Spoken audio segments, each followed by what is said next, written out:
تحریر فرمایا ہے کہ عشاء کی فرض نماز میں یہ پیش آ گیا کہ 4 رکعتیں ہو گئی تھیں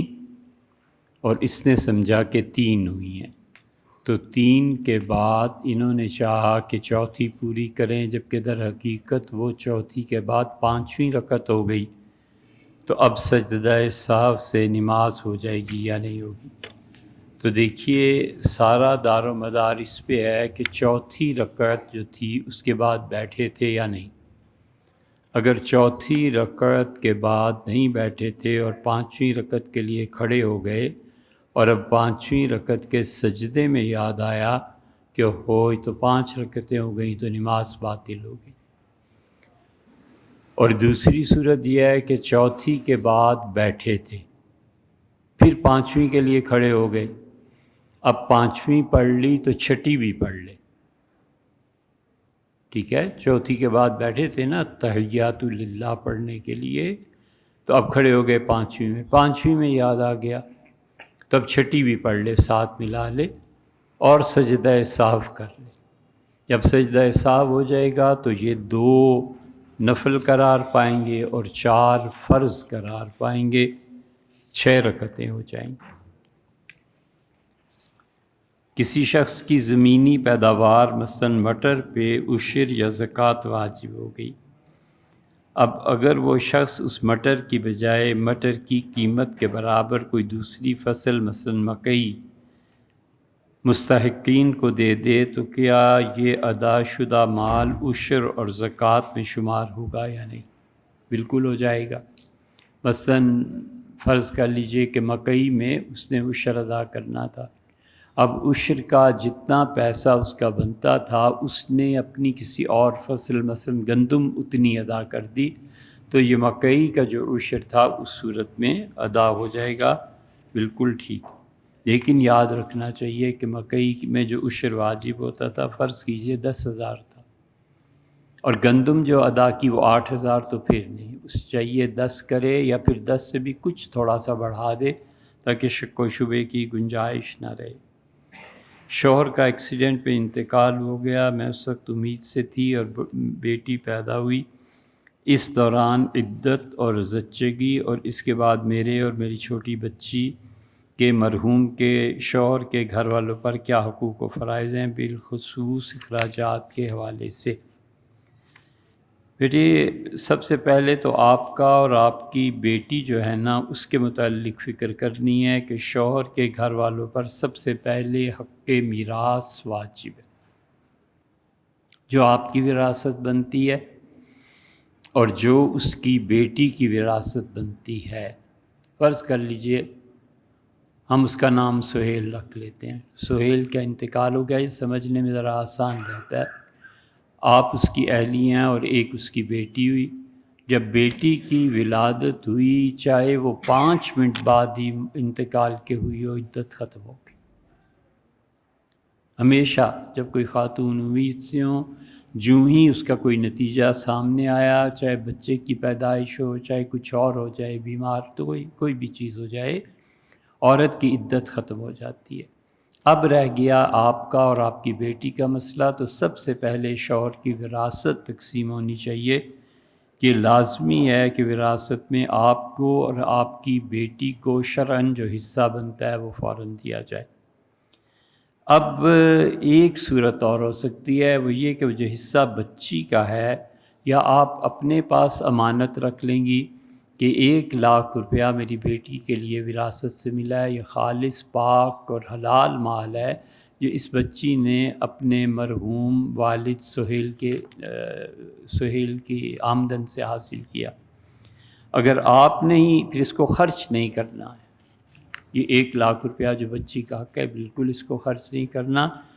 یہ یا تو آپ رکھیں یا اس بچی کے دادا رکھیں۔ والد بیچ میں سے سہیل نکل گیا نا، تو اب دادا جو ہیں وہ اپنے پاس رکھیں گے، اور آپ کا نفقہ اخراجات جتنے ہوئے ہیں شوہر کے مال میں سے اس کے گھر والوں پر لازم نہیں ہے۔ یہ شوہر کا جو مال ہے نا نفقہ، اخراجات، زچگی کے دوران جتنے بھی پیسے ویسے خرچ ہو گئے، یہ تمام آپ کا جو خرچہ ہے وہ شوہر کے مال میں یا اس کے گھر والوں پر لازم نہیں ہے، وہ اور ذرائع سے ادا کیا جائے۔ اور بچی کا اپنا مال، مثلاً بیٹی کے مال میں سے میراث مل جائے گی تو پھر اس کا نفقہ اور اخراجات اس کے مال میں سے ادا کیے جائیں۔ جو اس پہ خرچ آیا ہے پیدائش پہ، ان چیزوں پہ، یہ سارے اخراجات جو ہیں یہ بچی کا جو مال ہے اس میں سے دیے جائیں گے۔ اور کوئی اگر آدمی جیسے بچی کا چچا ہے، ماموں ہے، پھوپھی ہے، خالہ، کوئی بھی اور کہتا ہے کہ اس کی پیدائش میں اچھا یہ بل بنا ہے یہ میں دے دیتا ہوں، تو یہ اس کی نیکی ہے، اور بچی کا کوئی مال نہ ہو تو پھر اس کے اخراجات جتنے ہیں، مثلا سہیل غریب آدمی تھا،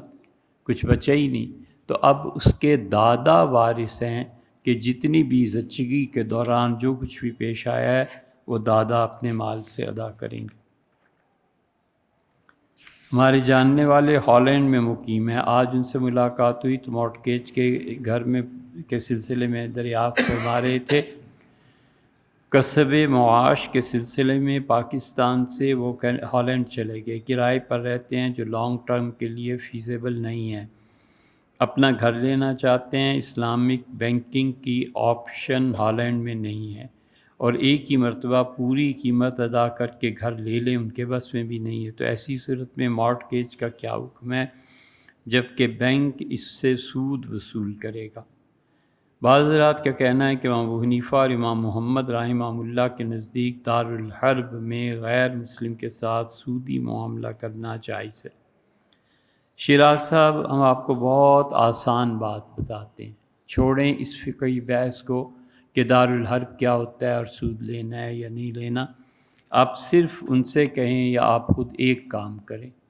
ان سے پوچھیں مکان کتنے کہاں ملتا ہے، وہ کہتا ہے 1 کروڑ کا ملتا ہے۔ پاکستان سے، دنیا میں کسی جگہ سے کوئی آدمی یا آپ کے محلے سے رشتہ دار، ہزار صورتیں بن سکتی ہیں، وہ کہتا ہے جی میں یہ مکان آپ کو 1.5 کروڑ میں دیتا ہوں، 30 سال کے لیے آپ میری قسطیں ادا کریں، چیک مجھے دے دیں۔ اگر کوئی مان جاتا ہے نا اس پہ کہ آپ نے کروڑ کا مکان خریدا اور یہ اپنا نفع اس میں رکھ کے 1.5 کروڑ پہ آپ کو بیچ دیتا ہے، سب سے آسان صورت، آپ اس کو ٹرائی کر لیں۔ اگر نہ ملے، اگر یہ کام نہ ہو تو ہم سے دوبارہ دریافت کیجئے، پھر ہم ایک اور چیز کی طرف، اس کے مسئلے کے حل کے لیے کسی اور طرف کو چلیں گے۔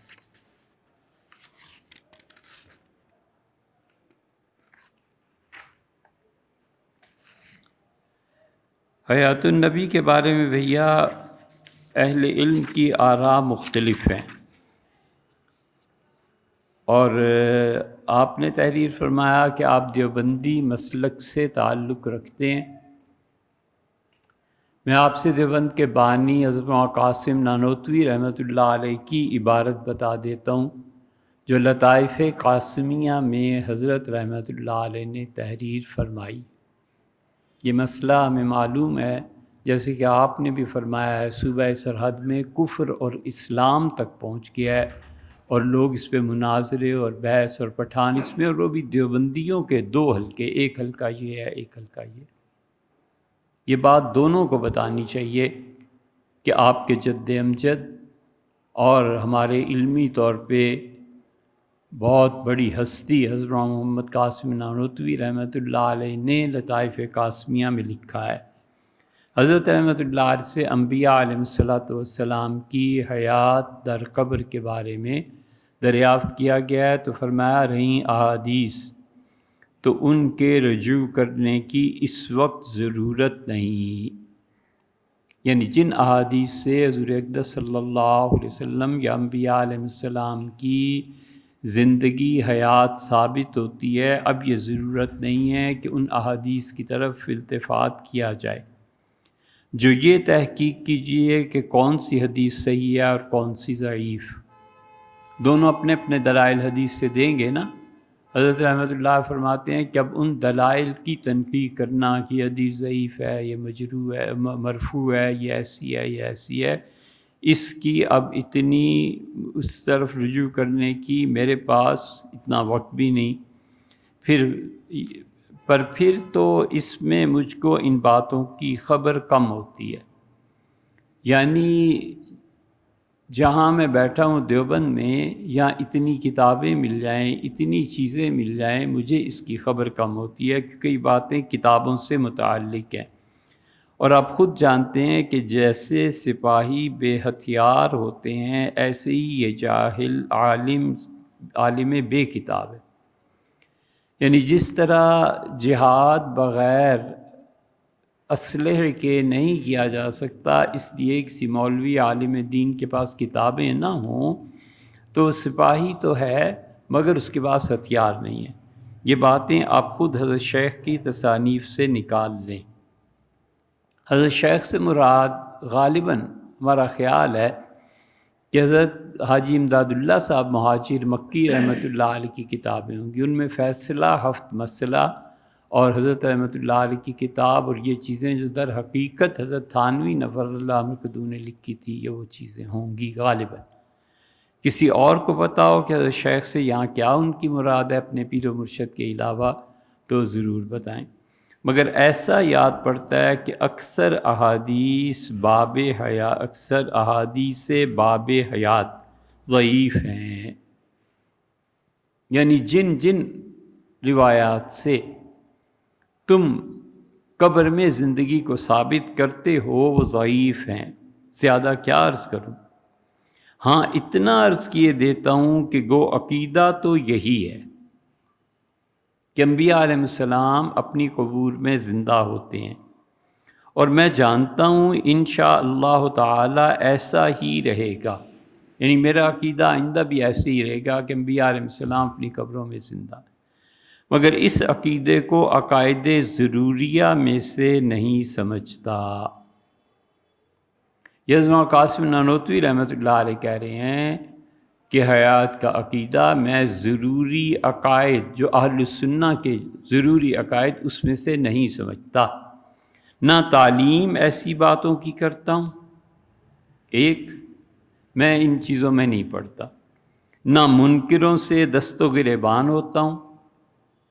یعنی جو اس کا انکار کرتے ہیں ان سے لڑنے بھیڑنے کو نہیں شروع کرتا، اور میں لڑتا بھیڑتا ان سے نہیں ہوں جیسے کہ آج کل صوبہ سرحد میں ہو رہا ہے۔ خود کسی سے کہتا نہیں، یعنی حیات انبیاء علیہ السلام کا مسئلہ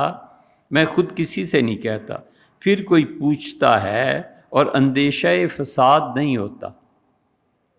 یعنی اگر میں اسے سچ کہوں تو فساد مچ جائے گا شہر میں، لوگ لڑنے لگیں گے۔ جب فساد کا اندیشہ ہو تو میں چپ رہتا ہوں، کچھ نہیں کہتا، اور اگر اس کا اندیشہ نہ ہو تو اظہار میں دریغ بھی نہیں کرتا، اور اگر پتہ ہو کہ میرے کہہ دینے سے کوئی لوگوں میں انتشار اور تفرقہ نہیں پھیلے گا تو میں پھر اس کو بیان کر دیتا ہوں۔ 3 باتیں حضرت رحمۃ اللہ علیہ نے کہی ہیں، انہوں نے بتا دیا ہے اس میں لطائف قاسمیہ میں کہ مسئلہ حیات انبیاء علیہ السلام کے متعلق جتنی احادیث ہیں حضرت رحمۃ اللہ علیہ کی رائے یہ ہے کہ وہ سب ضعیف ہیں۔ حضرت قاسم نانوتوی رحمۃ اللہ علیہ فرماتے ہیں کہ عقیدہ تو یہی ہے اور آئندہ بھی یہی رہے گا کہ حضرات انبیاء علیہ السلام اپنی قبروں میں اس دنیاوی جسم کے ساتھ زندہ ہیں، مگر یہ عقیدہ ایسا ضروری نہیں ہے کہ اہل السنہ میں ہونے نہ ہونے کا دار و مدار اس پہ رکھا جائے۔ اس لیے تیسری بات کہ میں ان باتوں کی تعلیم دیتا ہوں، اور جو منکر ہیں ان سے لڑتا بھی نہیں ہوں اور خود سے کہتا نہیں، اور کوئی پوچھ لے اور مجھے اندازہ ہو کہ میرے کہنے سے کوئی فساد شہر میں نہیں پھیلے گا تو میں اظہار نہیں کرتا اس وقت جب اندیشہ فساد ہوتا ہے، اور اس وقت جب اندیشہ نہ ہو کر دیتا۔ یہ حضرت رحمۃ اللہ علیہ کہ اب آپ جو لڑنے بھیڑنے پہ آمادہ ہوئے ہیں، آپ ضرور لطائف قاسمیہ کو پڑھیے اور دیکھیے حضرت قاسم نانوتوی رحمۃ اللہ اپنا عقیدہ کیا ظاہر کیا ہے۔ اس کے بعد آپ کو گنجائش ہے کہ آپ ان احادیث کو پھر سے دیکھیے۔ حضرت رحمۃ اللہ علیہ کے نزدیک وہ ضعیف ہیں، اور ظاہر ہے کہ ضعیف حدیث پہ عقیدے کی بنیاد کہاں سے رکھ لی جائے۔ آپ سمجھتے ہیں وہ احادیث ٹھیک ہیں، بسم اللہ، آپ ان کی تحقیق کر لیں۔ اور دوسری بات جو حضرت رحمۃ اللہ تحریر فرمائی کہ یہ انبیاء علیہ السلام کی حیات کو ماننا نہ ماننا یہ اہل السنہ کی ان عقائد میں نہیں ہے جس پہ دار و مدار رکھا جا سکے، تو پھر بھیا آپ کے پاس ہے یہ سارا میدان، آپ اسے ثابت کر لیں اور اسے حضرت رحمۃ اللہ علیہ کا تفرد قرار دیں، یہ آپ کی مرضی ہے۔ بہرحال دیوبند کے جتنے حضرات ہیں ان سب کو لطائف قاسمیہ میں حضرت رحمۃ اللہ علیہ کی وہ عبارت دیکھنی چاہیے جو ابھی ہم نے بیان کی ہے۔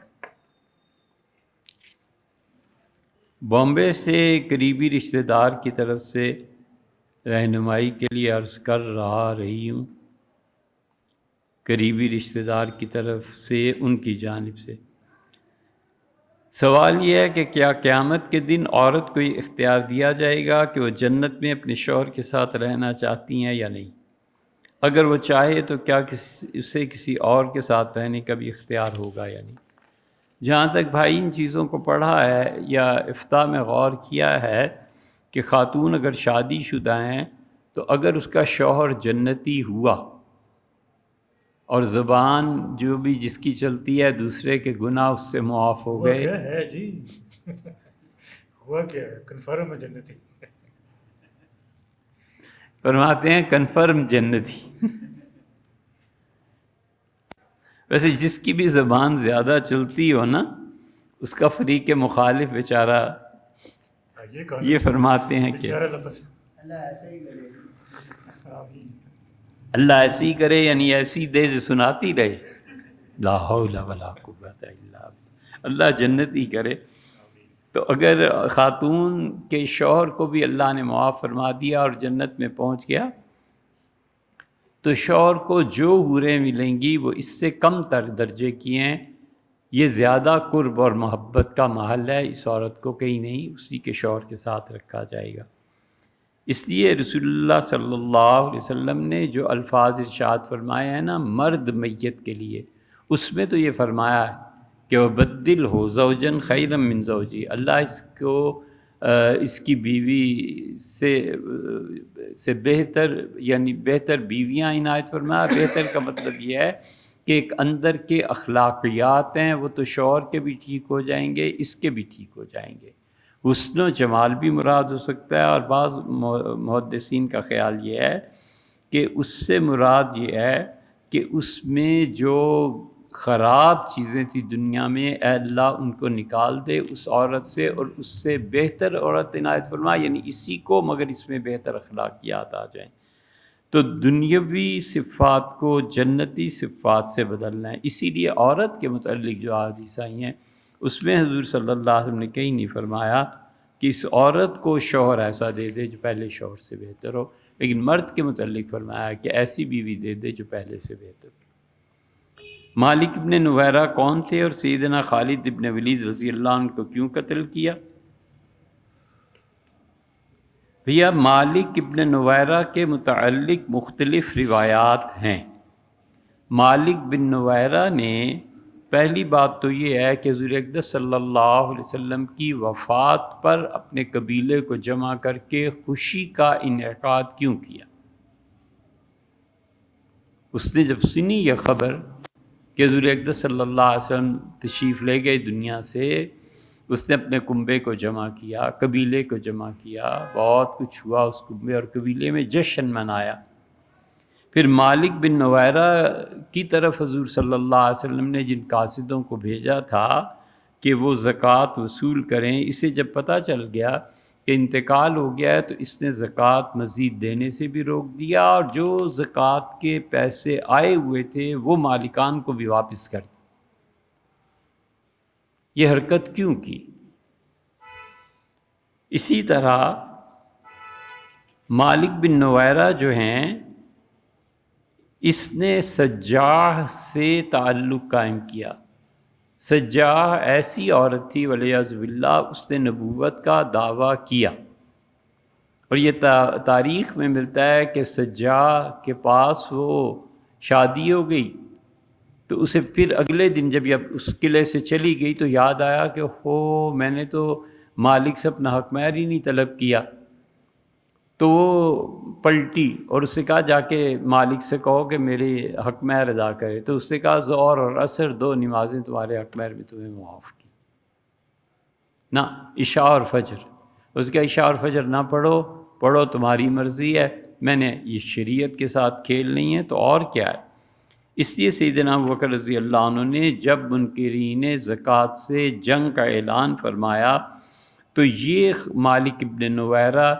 حضرت رضی اللہ عنہ کی گرفت میں آ چکا تھا، تو انہوں نے مرتد ہونے کی بنیاد پر اس کو قتل کر دیا گیا۔ اور مالک بن نویرہ کی جو بیوی رہ گئی تھی اس کے بعد سیدنا خالد بن ولید رضی اللہ عنہ نے شادی کر لی، وہ ایک عام خاتون تھی۔ شرعاً کون سی پابندی تھی جو خالد بن ولید نے توڑی؟ جب وہ مرتد ہو گیا حضرت رسالت مآب صلی اللہ علیہ وسلم کی توہین کی وجہ سے، تو یہ کیا ہے؟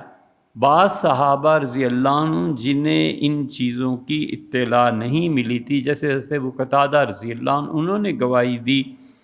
کہ بنو تمیم نے نماز پڑھی ہے اور ان کے ہاں آذان بھی ہوتی ہے۔ سوال پھر وہی اٹھتا ہے کہ آذان ہوتی تھی، نماز پڑھتے تھے، انہوں نے سب کچھ کیا ان چیزوں کو، لیکن مالک بن نویرہ جو ہے اس نے بھی کیا یا نہیں کیا؟ یہ مرتد ہو گیا تھا یا نہیں ہو گیا تھا؟ پورا قبیلہ چاہے نماز پڑھتا ہو، اس کے ایمان اور ارتداد میں کیا فرق پڑتا ہے؟ اس لیے بہت مختلف ہے تاریخ، کچھ نے مانا ہے کچھ نے نہیں مانا۔ حتیٰ کہ خالد ابن ولید رضی اللہ عنہ کے اس معاملے میں سیدنا عمر رضی اللہ عنہ تک جو روایات پہنچی تھیں وہ یہ کہ وہ مسلمان تھا اور اس کو قتل کیا گیا اور اس کی بیوی سے شادی کی گئی۔ حضرت عمر رضی اللہ عنہ نے کہا خالد ابن ولید آئے ہیں، حضرت ابوبکر رضی اللہ عنہ سے کہا کہ ان پہ حد جاری کریں، اس لیے کہ مالک کا قاتل بھی ہے اور اس کی بیوی سے شادی کرنے والا بھی ہے۔ دیگر صحابہ رضی اللہ عنہ کا نہیں حضرت، وہ مرتد ہو گیا تھا۔ تو دونوں طرف چیزیں تھیں، تو فیصلہ تو سیدنا ابوبکر رضی اللہ عنہ کو کرنا تھا نا، عمر رضی اللہ عنہ اپنی رائے دی تھی۔ حضرت ابوبکر رضی اللہ عنہ نے ان پہ حد جاری نہیں کی، بلکہ فرمایا عمر وہ تلوار جو حضور صلی اللہ علیہ وسلم نے اللہ کی تلوار کہی ہے، میں اسے نیام میں کیسے ڈال سکتا ہوں؟ دفاع کیا تھا، تو حضرت تک یہی روایات پہنچی ہوں گی۔ یہ تو بہت سی چیزیں آپ کو حضور صلی اللہ علیہ وسلم کی حیات طیبہ میں ملیں گی کہ شہادتیں جیسی ہوئیں ویسا اس کا نتیجہ نکلا۔ اب قاضی کو کیا پتہ ہے شہر میں کیا ہو رہا ہے کہ کیا نہیں ہو رہا ہے، ادھر سے بھی رپورٹ ہے، ادھر سے بھی ہے، ادھر سے بھی ہے، تو اس کو اپنی سوچ سمجھ فکر سے کام لے کے ایک طرف کو فیصلہ کرنا ہی ہے نا۔ حضور صلی اللہ علیہ وسلم کے متعلق نہیں آتا کہ وہ ہاتھ کاٹنے کا حکم دے چکے تھے اور پھر اللہ نے وہی نازل کی، اور اللہ نے فرمایا آپ دوسری طرف جو منافق ہیں ان کے حق میں فیصلہ مت کیجیے۔ آپ پڑھیں، اللہ کہتا ہے وَلَا تَكُن لِّلْخَائِنِينَ خَصِيمًا۔ تو حضور صلی اللہ علیہ وسلم نے گواہیوں ہی کی بنیاد پہ تو فیصلے فرمائے تھے۔ ایک آدمی کے قتل کا حکم تھا اس وقت جب حدود کا نزول نہیں ہوا تھا، تو اس پہ تہمت لگی کسی گناہ کی، تو آپ نے فرمایا اسے قتل کراؤ۔ سیدنا علی رضی اللہ عنہ کا حضور صلی اللہ علیہ وسلم جتنی سزائیں یاد رکھنا چاہیے حدود کے نزول سے پہلے دی ہیں، ان میں بظاہر بہت سختی ہے، اور حضور صلی اللہ علیہ وسلم پہ جب حدود کی آیات نازل ہوئیں تو پھر ظاہر ہے کہ آپ نے قرآن کے مطابق فیصلے فرمائے ہیں، اس سے پہلے آپ کا اپنا اجتہاد تھا۔ چنانچہ ایک کے متعلق فرما دیا، سیدنا علی رضی اللہ عنہ تلوار لے کے نکلے، وہ تو اللہ کو اس کی زندگی منظور تھی، اب یہ شہادتوں کی بنا پر حضور اقدس صلی اللہ علیہ وسلم کا فیصلہ، وہ نہا کے نکلا اور سیدنا علی رضی اللہ عنہ کی نظر پڑ گئی اور وہ واپس آ گئے۔ ان کا اللہ کے رسول وہ تو مرد ہی نہیں ہے۔ حضور صلی اللہ علیہ وسلم نے سزا یا حد جو بھی سزا دینی تھی ختم فرما دی۔ تو شہادتوں پہ ہی تو گواہیوں پہ ہی تو فیصلے ہوتے ہیں۔ اگر حضور صلی اللہ علیہ وسلم کے ہاں گواہوں پر فیصلہ کیا جاتا تھا اور حضرت ابوبکر رضی اللہ عنہ نے اس طرح کا فیصلہ کیا تو ابوبکر رضی اللہ عنہ پہ کیا اعتراض ہے؟ وہاں تو وہی نازل ہو گئی تھی، یہاں تو وہی نہیں نہ آ سکتی تھی۔ اس لیے مالک بن نویرہ اس کے متعلق تحقیق کرنی چاہیے۔ نماز کے ارکان میں اگر تقدیم و تاخیر واقع ہو جائے تو اس کی تلافی کی کیا صورت ہوگی؟ مولانا زین الدین صاحب آپ نے سوال بھیجے ہیں اناؤ سے، موہان سے، اور یہ سوالات 3-4 مرتبہ ہم نے دیکھے ہیں۔ سچ پوچھیں تو اس سوالات بنیادی طور پر ایسے ہیں جن پہ پوری کتاب لکھی جا سکتی ہے، اتنے تفصیل طلب ہے۔ اب ہم ان کا جواب کیسے لکھیں گے؟ تو اس لیے نماز کے ارکان میں تقدیر و تاخیر واقع ہو جائے تو تحریر فرمایا کہ اس کی دریافت فرمایا تو اس کی تلافی کی صورت کیا ہوگی؟ فقہا نے عموماً نماز کے اراکین آپ کو معلوم ہی ہوگا کہ 6 بتائیں۔ نماز کا رکن جس کے بغیر نماز ہوتی ہی نہیں، تکبیر تحریمہ، قیام اور قیام میں قرات، اور پھر اس کے بعد رکوع، سجدہ اور آخری تشہد جو ہے بیٹھنا اور 2 شہادتوں کا دینا۔ لیکن اس بحث میں ایک اور رکن بھی شامل ہے جو فقہا نے تفصیل سے لکھا ہے، اور وہ کہتے ہیں کہ ایک ہی رکعت میں سارے اعمال کی ترتیب،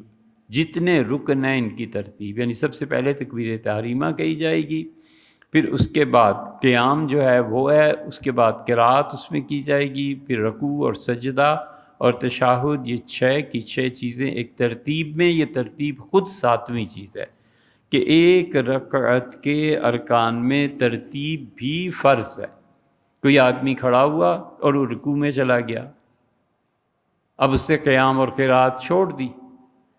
جان بوجھ کیسے کیا تو نماز ہی نہیں نہ شروع ہوتی۔ تو اس لیے جہاں تک تعلق ہے فرض قرات کا، وہ پہلے ہوگی، رکوع بعد میں ہوگا، اور یہ سجدہ سہو اس جگہ کوئی کام نہیں کرتا۔ ترتیب مثلاً یہ ہو گئی کہ ایک رکعت کے ارکان میں فرض ہے، ایک شخص ثنا پڑھا، ثنا پڑھ کے فرض قرات بھول گیا اور رکوع میں چلا گیا، نہ فاتحہ پڑھی نہ سورت پڑھی، ثنا پڑھ کے یہ ہو جاتا ہے کبھی کبھی، رکوع میں چلا گیا، پھر اس رکوع میں یاد آیا کہ قیام بھی رہ گیا اور قرات بھی رہ گیا، تو چونکہ اس نے رکوع سے قیام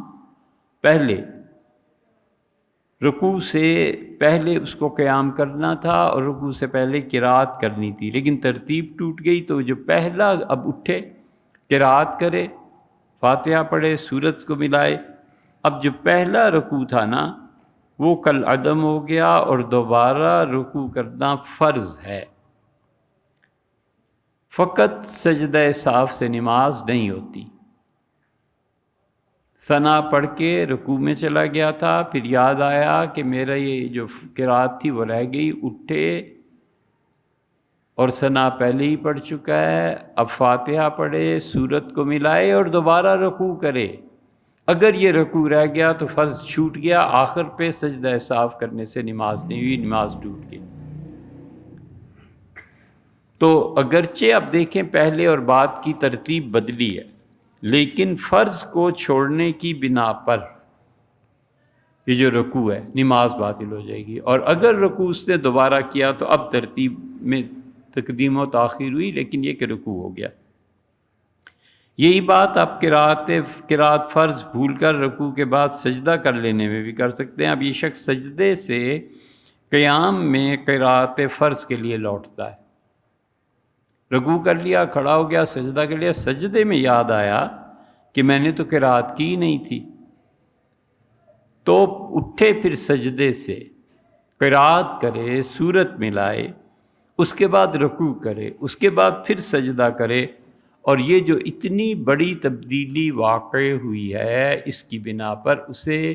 سجدہ سہو کرنا ہے، اور اگر سجدہ سہو کر بھی لے لیکن اس ترتیب کو ٹھیک نہ کرے، دوسری مرتبہ رکوع نہ کرے، دوسری مرتبہ سجدہ نہ کرے، تو نماز ختم ہو گئی۔ یہ ہم نے اس لیے ذکر کر رہے ہیں کہ یہ ایک رکعت کی حد ہے، ایک رکعت میں یہ سارے تغیرات ہیں۔ دوسری رکعت کا قیام شروع ہو جائے تو پچھلی رکعت میں جو تھی ترتیب ساکت ہو جائے گی۔ اب دوسری رکعت کے رکوع میں یاد آیا کہ میرے ذمے تو بھی پہلا رکوع بھی ہے، تو اسے پہلی رکعت کا پہلے رکوع کرنا ہوگا، اس کے بعد جو کچھ ہے دوسری رکعت کا رکوع کرنا ہوگا، اور پھر نماز جہاں سے چھوڑی گئی ہے وہاں سے اس کو دوبارہ شروع کرنا پڑے گا۔ یہ اتنے مسائل آپ نے لکھے ہیں کہ یہ سب اب یہ کیا ہے کہ ایک ایک مسئلہ لکھ لیا ہے اور اس کو ہر جمعے میں ایک ایک کر کے بیان کر دیں گے، مگر یہ بہت تفصیل طلب مسائل ہیں، آپ نے اصولی مباحث کو چھیڑا ہے، اس لیے صبر کیجئے، انشاءاللہ ہر جمعے کو کچھ نہ کچھ جواب انشاءاللہ ملتا رہے گا۔ بر صغیر میں انگریزوں کے خلاف جن لوگوں نے حقیقی مزاحمت کی تھی ان کی تاریخ پڑھنا چاہتے ہیں۔